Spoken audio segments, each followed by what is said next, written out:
Hey, folks, greetings from the Offensive Security Group here at Secure IT 360, coming at you with a new episode of the Cyber Threat Perspective. You've got Mr. Spencer here, as well as myself, Brad.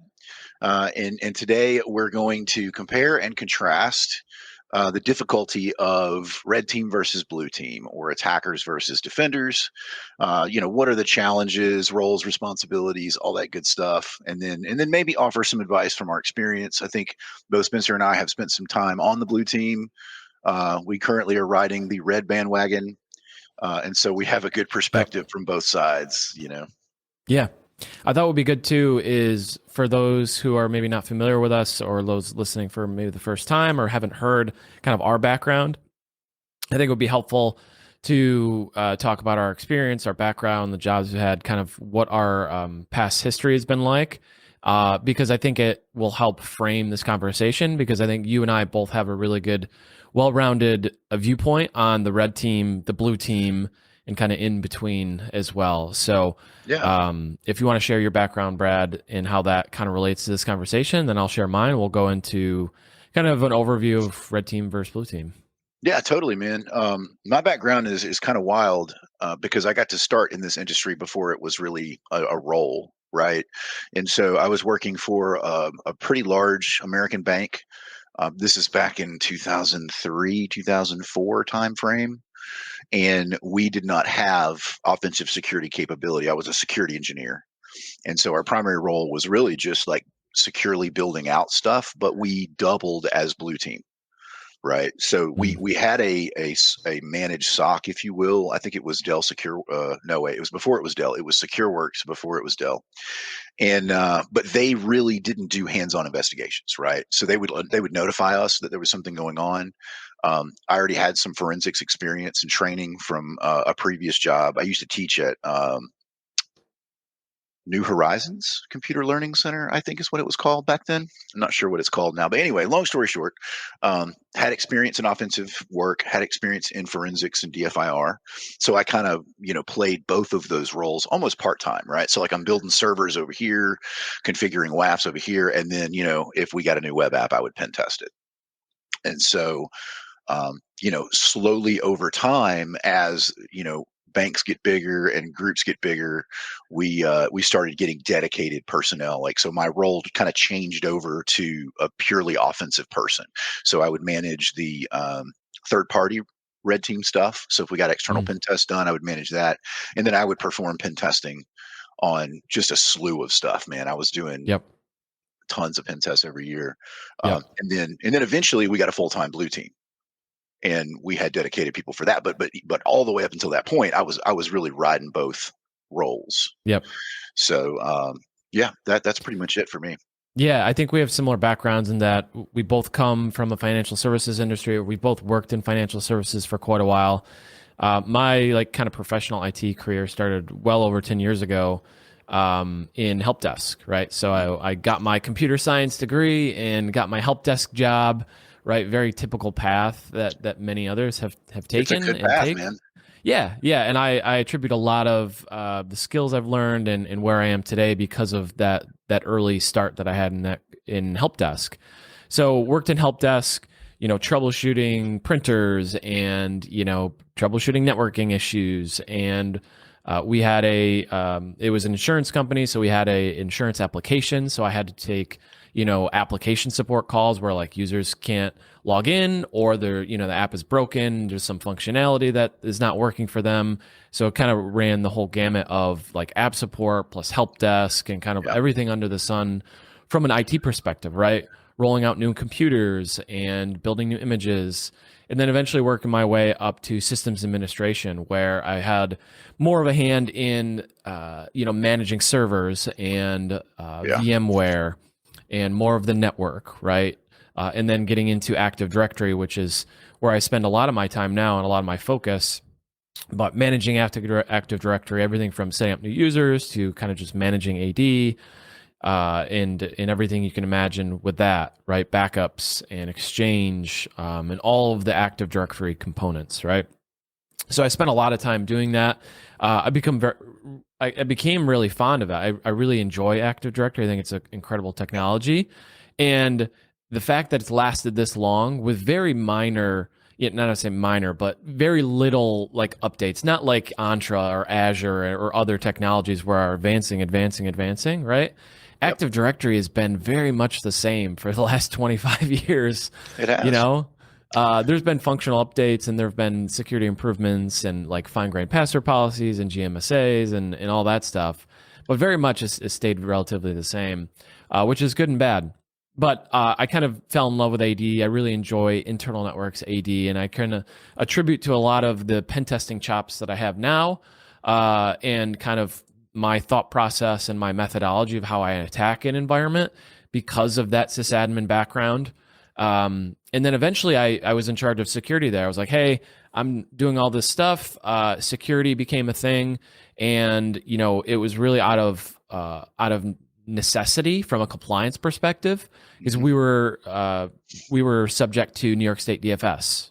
And New York State DFS at that time had just started rolling out their brand new like flagship cybersecurity requirements Mhm. for insurance companies, right?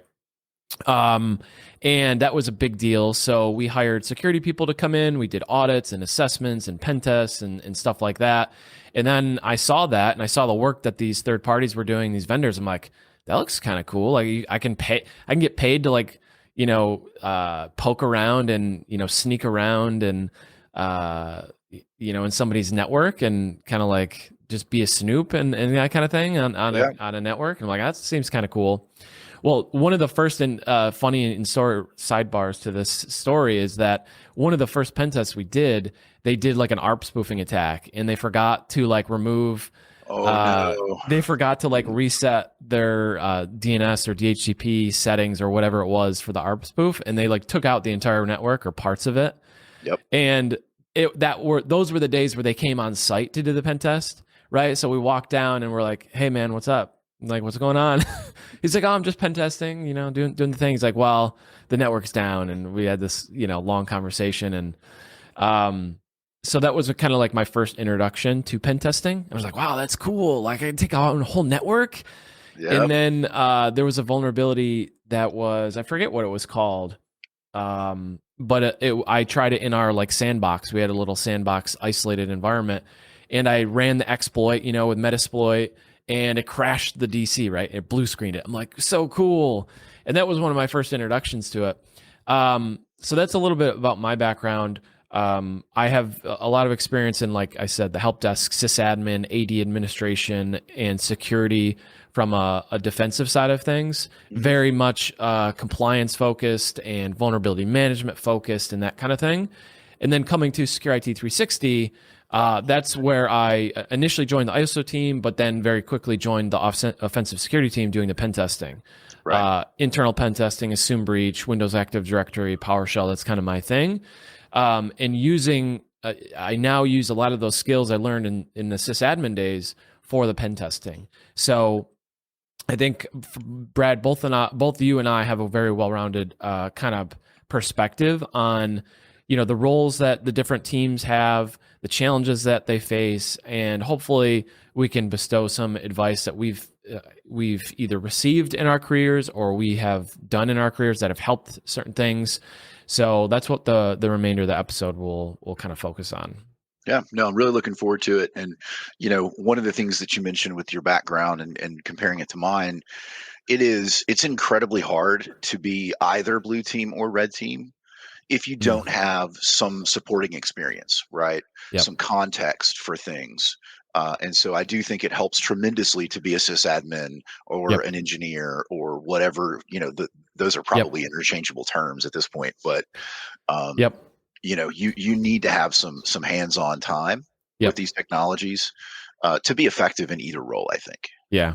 Yeah. And I think, foreshadowing, that's one of the constraints or one of the challenges, right, of the blue team is IT admins usually are responsible for a lot of things, right, Yeah. including security. And that could be a challenge.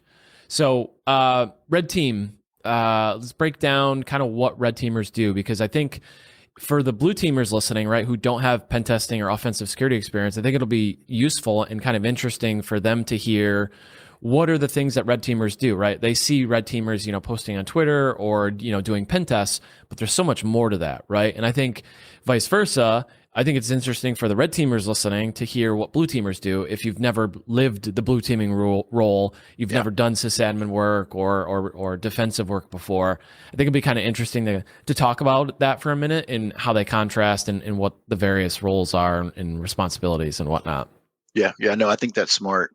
Um, from a red team perspective, if I had to try to summarize their role in as short as possible, I would say that it is kind of our job to understand and operate as though we are a high level threat actor.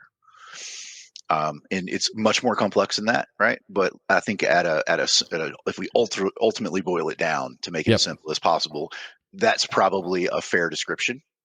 Yeah. Um, but I'm looking at your notes, and clearly there's more to it. So, do you want to touch on some of those points? Yeah, I think along the same lines. Okay, and when I was thinking about notes for this episode, I was like, okay, at a high level, what do we do? Right? Yeah. We try to understand threat actors, their TTPs, and their capabilities, right? And we try to emulate them or simulate them in our engagements to protect clients from those threats, and by doing so, help to identify vulnerabilities. And in ways that would present themselves as if a real attacker was going after them. So I think the first thing that maybe some people don't realize if you haven't done this before is there's a significant amount of research, significant amount of research on threat actors, on tools, the TTPs, right? Tools, tactics, and procedures, which are, I think of it as just a high level bucket of capabilities, right? Mm-hmm. What are the capabilities that most threat actors that our clients, are concerned about or that would go after our clients? What are their capabilities? What are their tools that they use? What are the techniques that they use? What are the methods by which they attack these organizations? So that's a big part, right, Brad, is like the research, the understanding of threats, reading reports, working on tooling, developing your own tooling, customizing tooling, that whole capability TTP thing, I think is a really big aspect of it that goes a little bit unnoticed from at least from people that haven't done the job before. Completely agree, dude. It is probably the hardest aspect of the job, in my opinion, because just doing pen testing is kind of fun and it's kind of Mm. sexy, right? And it's a good time. What a lot of people don't see is all the work that goes into it leading up to that, right? And so that tool that Spencer's running to identify, an insecure condition in Active Directory is something that you spent hours upon hours researching the right tool, learning how the tool works once you've identified a good candidate for that role, and then fleshing out how it's going to be incorporated into your Yep. tool bag. And so it is a lot. The old frame of reference that we used to use when we were like trying to explain the amount of work that went into this is for every hour you spend pen testing, you're going to spend 2 hours preparing. Mm. And so now the longer you do it, the easier it gets, right? But if you're just starting out, man, you're not going to Yep. sleep, dude. The first couple of years I was doing red team stuff in a banking environment, I mean, it was go to work for 8 to 10 hours, and then you would come home for another 10 hours, Yep. and you would do work in labs, and you would test the exploits, and you would Yep. go find tools. Yep. And so it's a lot, man. Yeah, and that's a good point that you bring up. And a couple things I want to mention is the troubleshooting aspects of pen testing and offensive security are significant as well. Many times you run things and they just work and like everything is fine and it's like a CTF, right? We've had those engagements where it's like everything falls down the second you touch it. Like every command is working. Super easy. Yeah. Yeah, super easy. And then there's other engagements where nothing works, right? Like you get error message from your tools, and there are certain things like with certificates. I was running into this week where there's some sort of application policy. There's some sort of policy that's restricting me from requesting this template, even though I have the ability to enroll. It's vulnerable. It's just there's error message that that I can't enroll in the template, and doing research, trying to figure it out, trying to modify tools to recompile the way the tool works to get more verbose output to see what the issues might be. So there's a lot of troubleshooting that can go into pen testing, and a lot of research into the technologies or the things you're trying to exploit. So maybe it's a new vulnerability that you haven't seen before, or it's something that you've maybe seen before, but you haven't really exploited before in a customer's environment. Those are the things that you research. Those are the things you look up. You look at YouTube videos and tutorials and like guides, and you look at what other people have done before, and you look at, Medium articles of people have written about it. And maybe test out different tools. And one of the things I do is I have a lab on my own system, right, that I can simulate these things, because really the first time you run a tool shouldn't necessarily be on a client environment. Yep. Right? I don't really like that.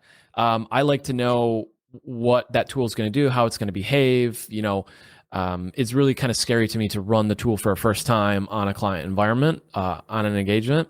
So there's a lot of time there as well. And that goes into the research and the development aspects of it, and the troubleshooting of testing a tool, making sure it works, figuring out how it works, and then using it in the environment, on the engagement. So there's a lot of research, a lot of troubleshooting, a lot of, documentation, reading, and things like that to just perform a single engagement, Yeah, dude. And what a lot of people don't realize is, from a red team perspective, we see literally everything. So, we aren't necessarily experts in, Cloudflare or Sonic Wall or any of those things, but we could see over the course of 3 or 4 pen tests, 150 different technologies. Yep. Right. Easily 50 to 100 different services, ports, protocols, web applications, some of them custom, and to your point, every Active Directory environment is completely unique. There are never two that are the same. Yep. So, you are constantly learning and evolving as a red teamer, kind of in real time. And there are also hard lessons that we learn, right? You mentioned running tooling, that you haven't necessarily vetted. So I've got a cool story about that. One of the banks that I worked at, we had a really well developed blue team, like full time dudes on call rotations, and these guys were absolute wizards. So I was tasked with creating basically a malicious device, because we had network access control. Right. So we had Cisco NAC, Yep. and we knew we could bypass it by spoofing the MAC of a Cisco IP phone, because Cisco at the time for their NAC product had this like database of trusted devices. And if the MAC came back as a Cisco device, it was like, yeah, cool, we're just going to drop you on the network.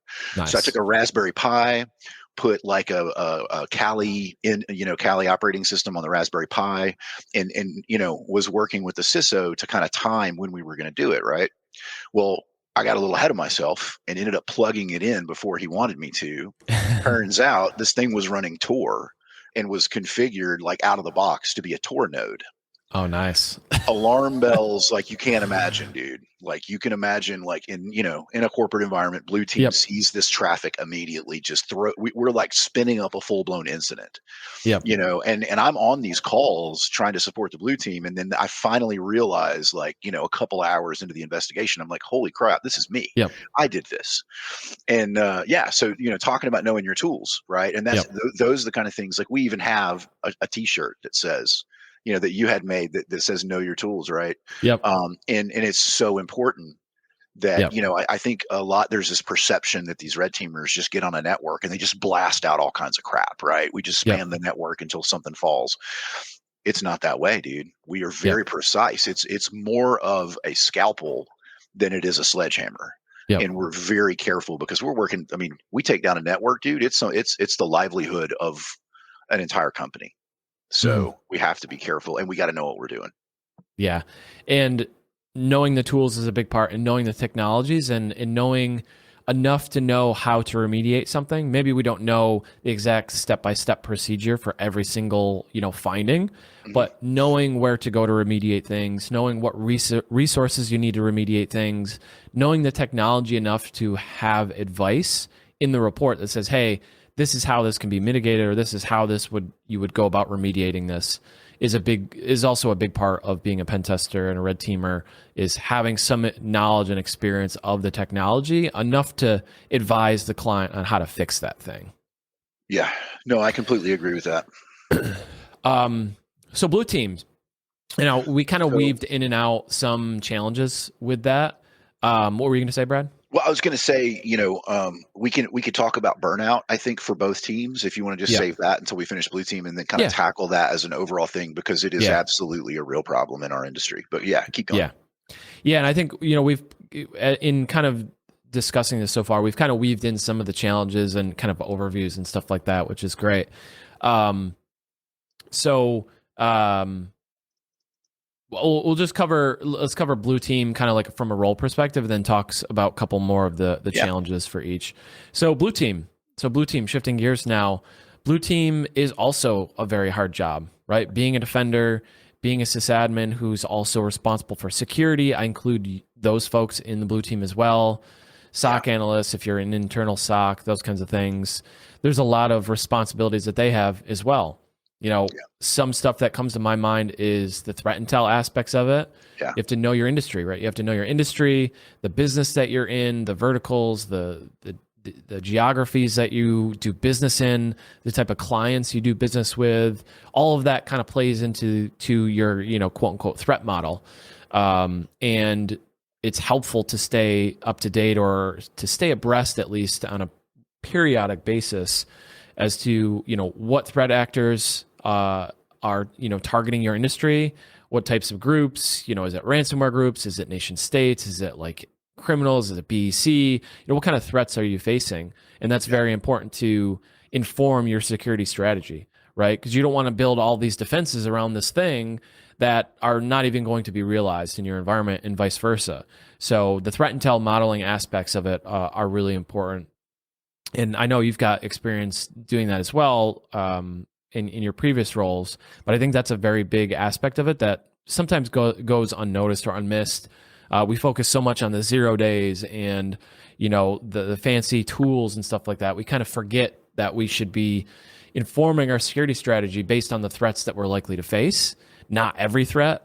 And it can help you kind of prioritize certain initiatives even if you go down that route. Man, so I know the title of this episode is "Which Job is Harder," and I'm going to go ahead and throw my opinion in the bucket.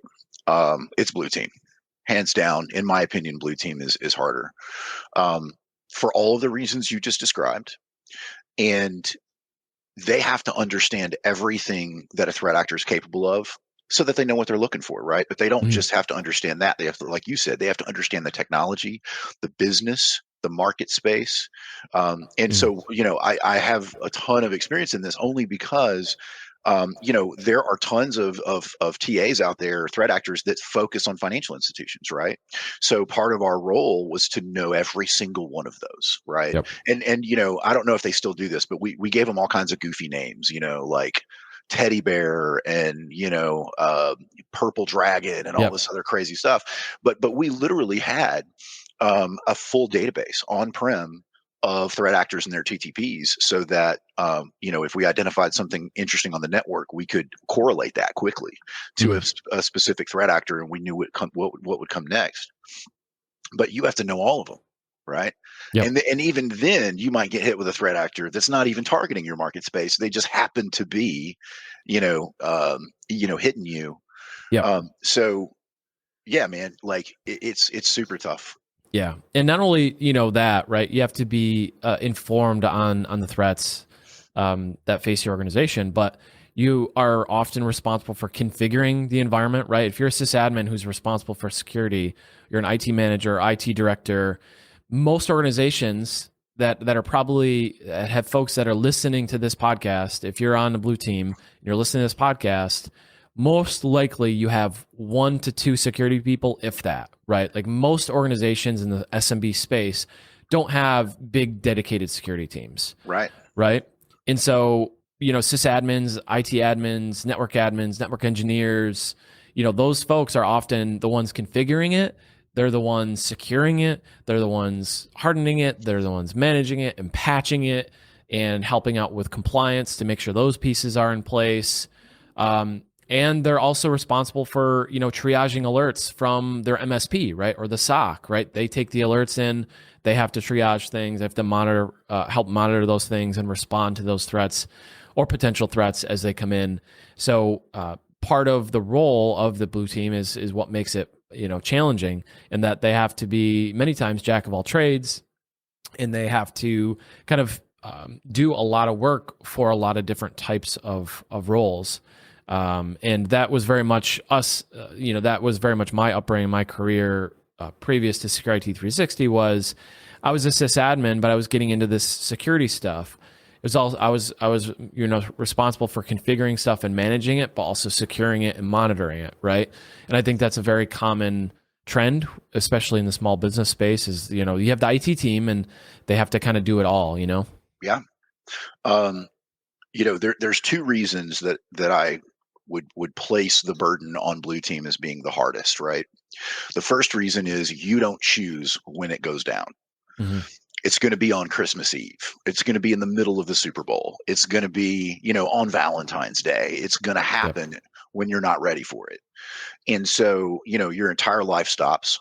Doesn't matter if your kids have a football game. It doesn't matter if you're supposed to be at your daughter's recital. Yep. Everything stops, and you focus on solving that problem because that is your role. Yep. And then kind of reason number two is from a red teamer's perspective, we only have to get it right one time. And relatively speaking, that's true for us, right? We're Yep. attacking an organization. We just need one hole, and once we're in, we go from there, right? Blue team has to get it right all the time. Yep. You can't miss anything. Yep. And so when you put it in that context, it seems really intimidating Yep. because it's tough, man.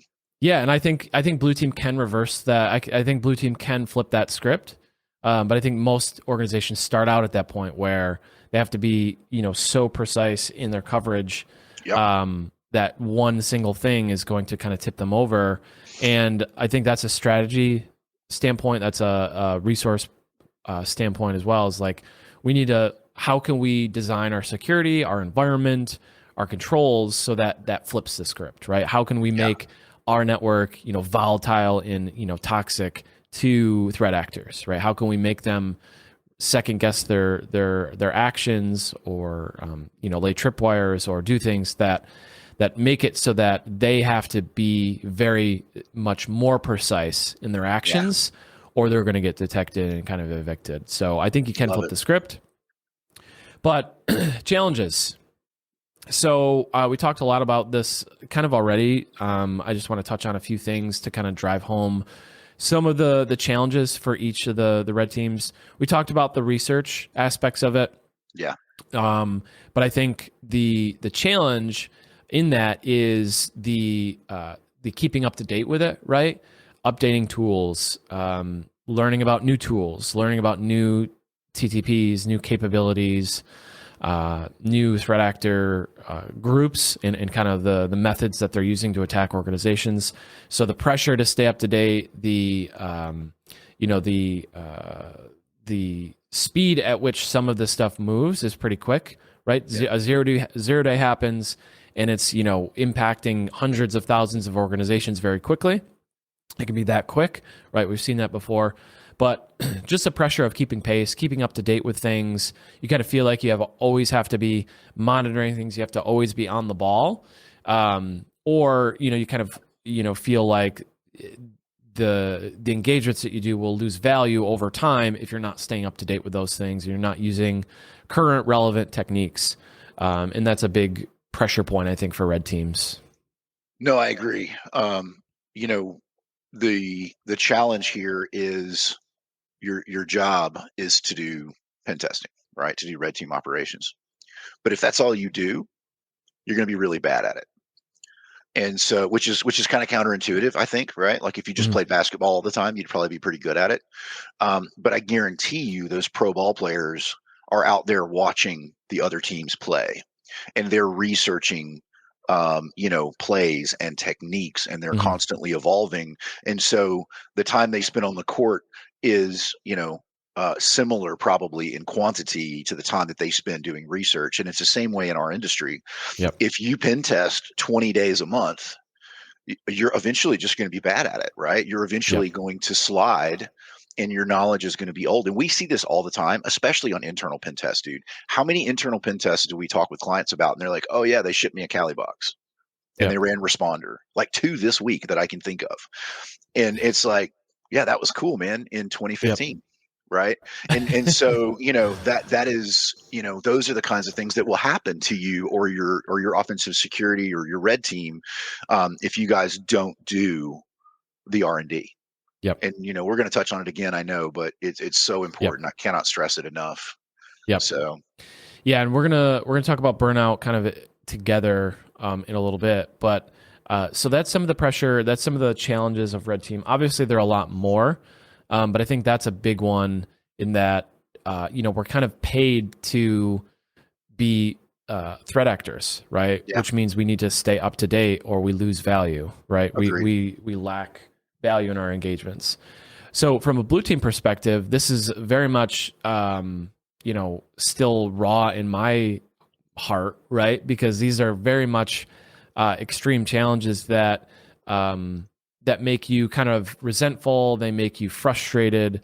These are very real things. Whereas, like with pen testing, it's like you get to pen test. It's kind of fun, right? Like it's a game, it's a puzzle. You get to pen test an environment, and at the end of the day, you get to go hang out and chill. Like you're not responsible for triaging stuff. You don't have that same level of anxiety, right? As a blue Yeah, teamer, right? If you're responsible for managing stuff and configuring it and monitoring it and the security of the environment, you're like, oh crap, like I could wake up at 3 a.m. and have to respond to an incident, right? Like at any time. And so the responsibility is very high. The anxiety is very high. It can be very frustrating if everybody's not on the same page, or if you don't get the resources that you think you need to adequately defend your environment, right? If you don't have the tools that you need or the money or the people, that can be, very difficult. And the resource constraints, I think, are one of the biggest challenges for SMBs in kind of getting everybody on the same page, especially leadership, to kind of buy in to the investment that security can be. Because, these EDR products now are hundreds of thousands of dollars for SMBs, a SIM, an MSP, like this stuff is not getting any cheaper. And it requires a certain amount of investment to defend an organization well, whether it's people or money or both. And that is a very big challenge and something that's hard to overcome. But hopefully we'll have some advice here in a few minutes. It's not all doom and gloom. no, of course, but you're right. It is extremely difficult to do both roles of supporting the organization from an IT perspective, building the technology, and then monitoring the technology, right? It's Yep. the reason we recommend, even if you don't go with our SOC, go with a SOC. Get a third party 24 Yep. by 7 monitoring, just so you have eyes on. Because Yep. especially SMB environments, let me put it this way: if you have less than like 10 blue teamers, you can't monitor your stuff 24/7. It's Yep. impossible, right? We tried it back in my earlier days in the banking industry. We had a pager, like that's how long ago this was, and we would literally just hand the pager over every week to a Yep. person. And even then, the guy with the pager, you know, Yep. has an emergency. He's unavailable, and now all of a sudden we don't have a blue team. So Yep. it's just extremely difficult. It's much more cost conscientious to buy one, Yep. right? To seek that service from someone else. But even then, you have to make sure everything internally is working good. You're shipping the Yep. logs, you're doing all that stuff, and then you still have to be available. So yeah, man, it's a hard job, dude. Yeah. And And if it's you're an IT expensive. director, you're a IT manager, cybersecurity manager, and you don't have a SOC or an MSP right now, I would highly encourage you to get one, even if it's not the best one that you're going to get, even if it's not the one you're going to stay with forever, because you're going to get reps with it, you're going to get cycles, and you're going to understand how it works, how they communicate, how they're going to do things, and you're going to be able to have that experience to take to the next MSP or the next SOC, and you can ask more intelligent questions. You can figure out, better ways to manage the relationship, better ways to monitor your environment, and things like that. That you Yeah, could say, okay, you've gone through this for a couple of years, and now you've identified these 2, 3, 4 things. Now you can look for another SOC that maybe does that better. yeah, Or they have more, offerings or more capabilities to monitor your environment, and those are the things you're looking for. So even if you don't get the best SOC right out of the gate, get a SOC, get a MSP to help monitor your environment, and learn and kind of grow from there. Yeah, completely agree with that. I think the biggest lesson that I would say, or the biggest challenge is you can't do it by yourself, man.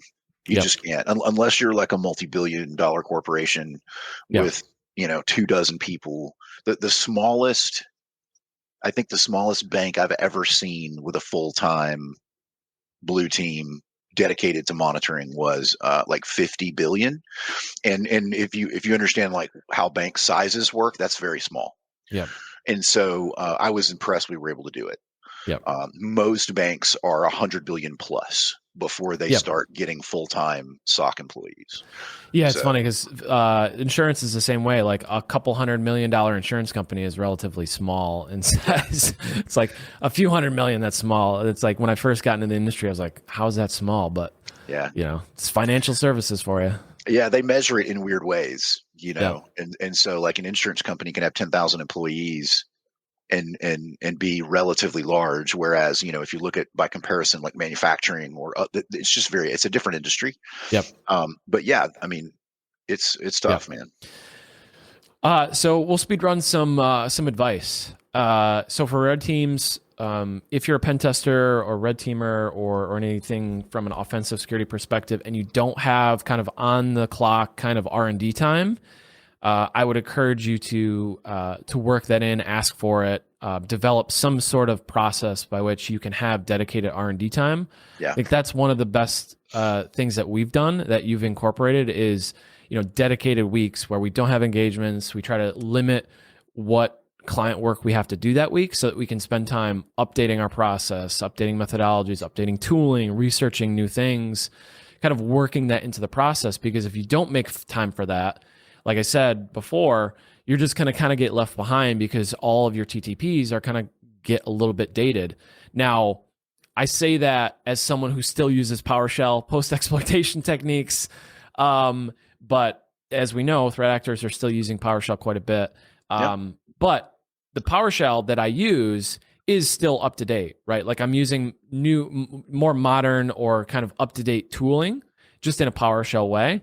hmm So a lot of C#.NET stuff just kind of wrapped in PowerShell. But I say that to say having R&D time, dedicated R&D time on the clock where you don't have to burn the midnight oil to do it is value add for the organization, for the firm, the consulting firm, and it's value add for your clients to maintain a high level of professionalism, high level of quality in that engagement.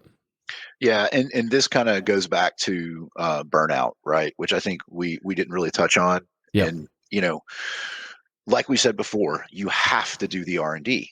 You will do the R&D or you will become irrelevant. And the question is only at this stage, how do we do the R&D? Yep. And this is something that you and I identified early on in building this team, and it was that, hey, dude, if I'm doing pen testing 5 days a week, 4 months or 4 weeks a month, um, when am I doing the R&D? Right, Yep. because it can't always be on your own time. Now, some of it inevitably will be. Right, Mm. the life of a red teamer is we're going to be doing some of this stuff on our own time, but you Yep. shouldn't be doing all of it on your own time. And you need paid time to focus on the R&D, because if you're doing it at night between pen tests, you're not going to get there. Yep. So yeah, so what Spencer's talking about with dedicated R&D time is we literally take weeks and block them off on the calendar. We're not going to do any pen testing this week, and we're going to focus on improving Yep. our tooling or whatever it is that we've identified that we need to do. Yep. um, and I just think it's super important. It also Yep. reduces burnout a little bit, which is why I kind of took this round path to get back to burnout. Yep. Is I have lots of friends who are no longer pen testers because they worked for a firm that was giving them 2 and 3 pen tests a week, 4 weeks a month for years and Yep. years, and it was all they could do to just survive. And what a lot of people I think don't understand about red team, and I don't think it's the same way with blue team necessarily, but with red team, we are using 100% of our brain capacity for the entire duration of a red team exercise. If we're doing a web app pen test, for example, which is, of course, I'm using that as a frame of reference because that's my thing. Mm-hmm. But I am literally staring at JavaScript and HTML and Burp Suite for like 50 hours in a week, and it melts your brain, dude. Yep. It really does. And so like you get up from your desk after 10 or 12 hours of that, and like you don't even walk straight, man. So like you have to take time away from that. You have to Yep. not be doing that in order to be successful for the next engagement. You need Yep. that break or it will eat you. So Yeah, because you spend a lot of time focusing on, especially because not every engagement is just an easy breeze, CTF type thing. You spend a lot of cycles researching and getting in the mindset of trying to figure out a solution for a thing, and you're very much thinking about the problem. And if you do that over and over and over again, you kind of lose sight of the other things that you have going on, and it's yep, very easy to not realize that you're burnout until you take like that time off and you're like, oh man, I don't even want to sit down at my desk right now. Like it's been a week and yeah, like I don't even want to open up, whatever my pen test tool is or run a command or whatever. And many times, at least for me, many times you don't realize it until you're kind of like you have that time off to reflect. You're like, oh man, I was a little burnt out. But sometimes, it comes and goes, especially with consulting. Now that I've been in it for several years, it's like there's busy times, there's slow times. You kind of have to take it in stride when you can and make yeah, sure you take breaks when you can, because you might have 6 months of a busy season where you only get like a couple weeks off. yeah, Whereas, you might have 4 or 5 weeks off of another period of the year. You just have much more time. So yeah, taking the time when you can, yeah, as much as you can is super important. And that ties into the next point I wanted to make was understand that you don't have to be on the bleeding edge every single day of every single week of every single hour, right? Like you don't have to be on every single moment of every single day. I agree. I promise you, the 0 days will be there. The TTPs will be there. The vulnerabilities will be there. You're not going to miss stuff if you take a weekend off, if you take a week off. In net, like if you're staying up to date relatively good and on like a quarter by quarter basis, I think you're doing a pretty good job. And, it's kind of contrasting the two. Like we need to be on as much as possible, but we also need to recognize that we don't need to be every hour, every minute of every day, because we get just in this cycle of burnout and kind of, obsession of it that we kind of lose ourselves in the work. And it's like, It's easy to do, man. yeah, It is. And I think every red teamer experiences this or at some point early in their career, right? Where they're just heads down in it. They love the job. They're excited about it. They yep, get off work and they're still doing stuff, yep, for work. And then, 6 months in, they're like, I don't want to do this anymore. yep. And it's like, okay, so now you need to learn how to manage yourself, right? That's how we learn how to do that. Yep. Yeah, and I think the more things change, the more they stay the same, right? Like I was having a conversation yesterday with somebody. I'm like, "What happened to UEBA? You remember user entity behavior analytics? That was like a big thing 5 years ago or something like that. Like everybody Yep. was talking about it. But now, I think it's just rolled into EDR/identity products, right? It's more in this identity thing now. It would be where I would place it, and it's not necessarily called UEBA anymore or whatever, Mhm. but it's still the same thing. Like it's still there. We still monitor for things like that. We still design things to identify suspicious user activity. So I say that in to kind of remind people and remind myself that going away for a week is fine. Like the security is going to be there, right? Like there's Yeah. not going to be groundbreaking shifts in technology within a week, Right. as much as we think it maybe does. Well, I mean, dude, there's been three kinds of cross-site scripting for 20 years. Yep. You know what I mean? It's unusual to see a new type of, Yep. and that's a simplified example, Yep. but to your point, you can miss a couple of weeks of R&D and then come back and get caught up. It's not a Yep. big deal, and I Yep. don't think you're impacting negatively the value you're giving the client, right? Because Yep. again, it's a point in time engagement. Yep. So if we're a month behind on R&D, they're still getting a tremendous amount of value, Yep. right? Yep. So blue team, we'll go through some blue team stuff and then wrap up. I know we're getting a little bit longer on our episodes, but Yeah. blue team. So finding partners, communicating, bring leadership in on the conversation, and kind of trying to have conversations with leadership. I think a lot of the challenges of blue team can be solved with just better communication or just like opening the lines of communication. But the first one is just finding partners you trust. We have a number of clients that come to us year over year over year, and they're like, I don't want to use anyone else because we've built a relationship. I know how you guys operate. I know how you work. I know what to expect. The quality is very high. Why would I want to go to another pen test firm when I don't know them? I don't know what the quality is going to be. I don't know what to expect from them. And that's very satisfying. I know it's like a pat on the back. This is a Secure IT 360 podcast, so you're going to have to deal with that a little bit.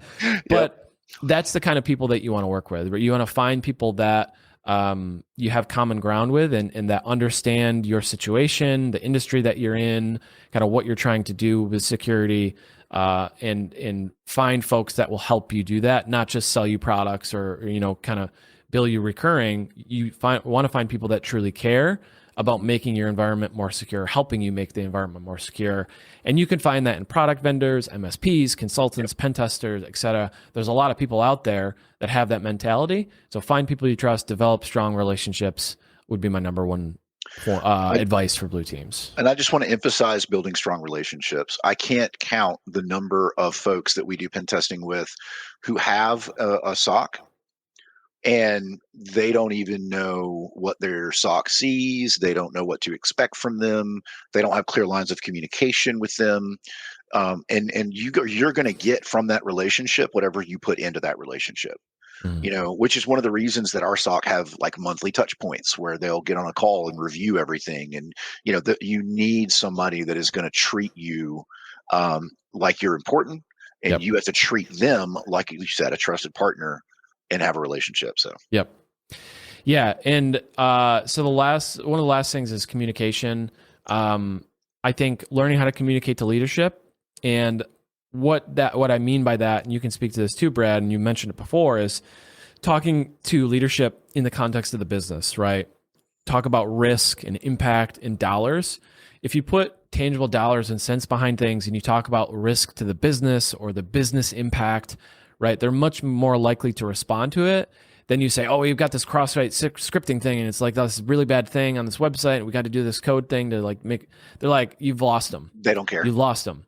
You've got to talk about the impact to the business, the risk that's involved, the potential damage to the reputation of the company, of the brand, the cost of inaction in these things, and then talk about what your peers are doing, right? One of the things that CISOs and IT directors love is they love doing stuff that their peers are doing, right? If they see something and it's like, oh, it's working and we're not doing it, we see that all the time. It's like, what are the things that other companies are doing that we are not, that's helping them be more secure? And you can use that as a leverage and say, hey, in this industry, people they got a SOC, they got EDR, they've got network monitor, they got all these things to help monitor their environment. Like, we don't have that stuff. So talking about it in that lens, but bringing it back to the business and the impact, I think is a good way to start communicating those things and help prioritize and get investment and address these challenges. What you just described is the reason that good CISOs and good security managers make good money. They are getting paid because of their knowledge of the business and their knowledge of the technology and the risks associated with it. And they can communicate that back up to management, because I promise you, your CEO doesn't understand and probably doesn't care. What he needs is, how can I minimize risk to my company? And that is what you need to communicate to them. They don't care about cross-site scripting. They don't give a shit about firewalls. All that stuff is not important to them. What they care about is, how much is it going to cost and what benefit are we going to get? And you have to understand the business well enough to communicate those effectively. Yeah, and the last thing I'll say is leadership often think in 3 to 5 year terms. They think they have long-term plans, right? So I think one of the things you can do is talk about what your team is going to look like in 5 years, right? If you make no investments, if there's no new technology, if there's no new training, if we're not investing in these things and addressing these things proactively, what's going to happen in 5 years when those things kind of snowball, right? And they get bigger. The legacy applications, this happens all the time in IT. It's like, you've got Server 2008 and you can't upgrade it because it's a core system. You just can't do it, right? What happens in 5 years when it's so out of date that there's no security patches for it and a huge vulnerability comes out, right? Not like that's ever happened before. Eternal Blue and all that with SMB, right? Yep. So looking down the road, like what's going to happen 5 years? What are we going to look like 5 years? And how can we invest now a little bit every year until, in subsequent years to make sure that we're keeping pace with what we need to from a threat perspective. Yeah, 100%, man. That vision is why those guys get paid what they get paid. Yeah. So lastly, take your PTO. Don't feel bad. Don't check your email. Don't feel guilty about it. If you have PTO, take it. And remember that, for a lot of people, this is just work, right? This isn't the thing they want to do forever in their life. A lot of people just clock in, they clock out, and that's totally fine. Yep. A lot of people want their PTO and they want time off, and they're working just to support their lifestyle and stuff like that. Not everyone is like a passionate nerd like you and I are about this stuff. Yeah, I mean, I would do this for free on my off time, because so it's fun. Take your PTO. Don't feel bad. Don't feel guilty about it. Take care of yourself. And hopefully that's been helpful. Yeah, man, that's probably the most important piece of advice I can give anyone is get away. Turn your phone off, stop checking your email. Yep. Think about something else for a little while, for a week, and I would also encourage, we had two kind of groups of people.